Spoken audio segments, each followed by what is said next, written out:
अस्सलाम वालेकुम। आज की इस वीडियो में हम टेंसेस के बारे में पढ़ेंगे कि टेंस होते क्या हैं, क्यों हैं और ये कहाँ से आए हैं, क्यों इनके रूल चेंज नहीं हो सकते, इसकी टाइप्स फिक्स्ड ही क्यों होती हैं। आज आपका हर डाउट क्लियर होगा, वो भी कॉन्सेप्ट के साथ। कुछ भी रटने की ज़रूरत नहीं है, सिर्फ समझिए आपको बताया क्या जा रहा है। टेंस का मतलब क्या होता है, कोई भी काम कौन से वक्त में हो रहा है, किस ज़माने में हो रहा है, ये हमें टेंस बताते हैं। मसलन मैं खाना बना रही हूँ, इसमें हमें पता चल रहा है कि प्रेजेंट में बात हो रही है, मतलब हाल में मौजूदा ज़माने में जो काम चल रहा हो। लेकिन ये काफ़ी नहीं थी, क्योंकि हमारे 3 ज़माने हैं, माजी, हाल और मुस्तकबिल, और यही टेंस की टाइप्स होती हैं। इन तीनों के अलावा और भी कोई टाइप्स बनाना चाहें तो वो नहीं बनेगी, क्योंकि इन तीनों में सारे ज़माने कवर हो जाते हैं। टेंस कितने टाइप्स के होते हैं ये तो आपको याद रहेगा।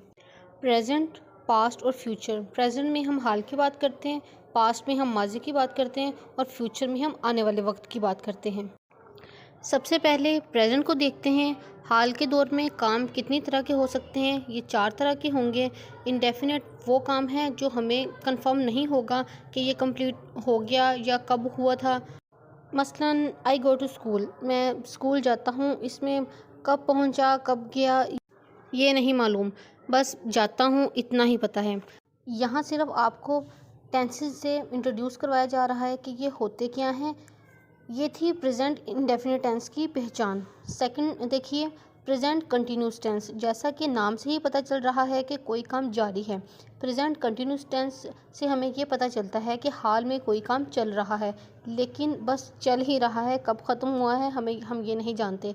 इस टेंस को मालूम करने के लिए हमें परफेक्ट टेंस की ज़रूरत होती है, जो कि इसकी तीसरी फॉर्म है।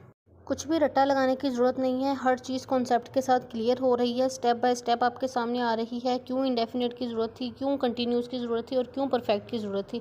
इसी तरीके से इसकी चौथी फॉर्म है परफेक्ट कंटिन्यूस टेंस की। फोर्थ टाइप ज़्यादा इस्तेमाल तो नहीं होती, पर यह ग्रामर में है, इसलिए हम इसको भी ज़रूर पढ़ेंगे। ये थी प्रेजेंट टेंस की types. Present indefinite tense, present continuous tense, present perfect tense और प्रेजेंट परफेक्ट कंटिन्यूस टेंस। लेकिन क्या सिर्फ प्रेजेंट टेंस में ही ऐसा होता है, मसलन मौजूदा दौर भी जिसे हम कहते हैं, और हाल ही में ही सिर्फ ऐसा होता है कि कोई काम मुकम्मल नहीं होता या कोई चल रहा होता है, या फिर कोई काम या बात मुकम्मल नहीं होती? नहीं। माजी की बात की जाए तो इसमें भी ये सब होता है, और फ्यूचर की बात की जाए तो इसमें भी हम ऐसे काम और ऐसी बात सोच कर बैठे होते हैं जो मुकम्मल भी होते हैं और नहीं भी होते। इसलिए जिस तरह प्रेजेंट टेंस की 4 टाइप्स होती हैं, इसी तरह पास्ट टेंस की भी 4 और फ्यूचर की भी 4 टाइप्स होती हैं। मसलन पास्ट की past indefinite tense, past continuous tense, past perfect tense और पास्ट परफेक्ट कंटिन्यूस टेंस।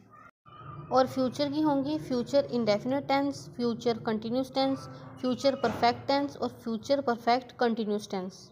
चलिए, अब तक हमें ये तो मालूम हो गया कि टेंस आए कहाँ से हैं, क्यों ज़रूरी हैं, इसकी टाइप्स क्या हैं। अब आगे बढ़ते हैं। हर दौर में कोई काम हो रहा होता है, इसलिए क्या वर्क की भी टाइप्स होंगी? जी हाँ, वर्क की भी टाइप्स होती हैं, जिन्हें हम वर्ब कहते हैं। जैसे 3 ज़माने हैं, पास्ट, प्रेजेंट, फ्यूचर। इसी तरह तीनों ज़मानों में फॉर्म भी अलग अलग लगती है। और अभी हम बस मेन वर्ब की बात करेंगे। मसलन अगर हमें गो जाना दिखाना हो तो हम फर्स्ट फॉर्म का इस्तेमाल करेंगे। और एग्जांपल देखिए, गो, वेंट, गोन, ऐसे फॉर्म्स बनती हैं। ये फॉर्म्स बनाना आपको आगे सिखाएंगे। अभी आप बस मोटा मोटा ये समझ लें कि टेंस एक बिरयानी है और मैं आपको इसके इंग्रेडिएंट्स बता रही हूँ।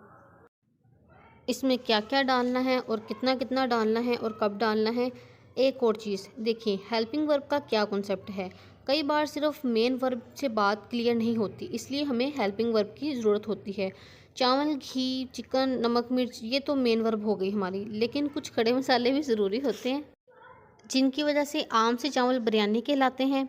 और याद रहे, मैंने अकेले चावलों की बात की ही नहीं थी, हम बना ही बिरयानी रहे हैं, तो इसलिए सब चीज़ों की बात करेंगे। तो इस बात से आपको ये क्लियर हो गया होगा कि मेन वर्ब के साथ साथ हेल्पिंग वर्ब भी कितनी ज़रूरी होती है। ये तीनों ज़बानों की हेल्पिंग वर्ब है, जो हम टाइप्स देखकर लगाते हैं। मसलन डू, डज प्रेजेंट इंडेफिनिट में लगता है। मसलन she does not understand me. इस जुमले को देखकर ही आपको पता चल जाएगा कि ये प्रेजेंट इंडेफिनिट का टेंस है, आपको रट्टा नहीं लगाना पड़ा। एक बात और की थी मैंने कि मेन वर्ब की फर्स्ट, सेकंड और थर्ड फॉर्म होती हैं।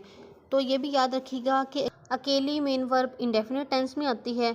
मेन वर्ब के साथ अगर आईएनजी लगा हो तो ये कंटिन्यूस टेंस में आती है, और मेन वर्ब के साथ थर्ड फॉर्म लगी हो तो ये परफेक्ट टेंस में आती है। टेंसेस के लिए जितनी भी चीज़ों की ज़रूरत थी वो मैंने आपको इस वीडियो में बता दी है। वीडियो बहुत लंबी हो जाती है और ज़्यादा लंबी आप देखते नहीं हैं, इसलिए आज के लिए बस इतना ही। अगली वीडियो में हम डायरेक्ट टेंसेस बनाना सीखेंगे।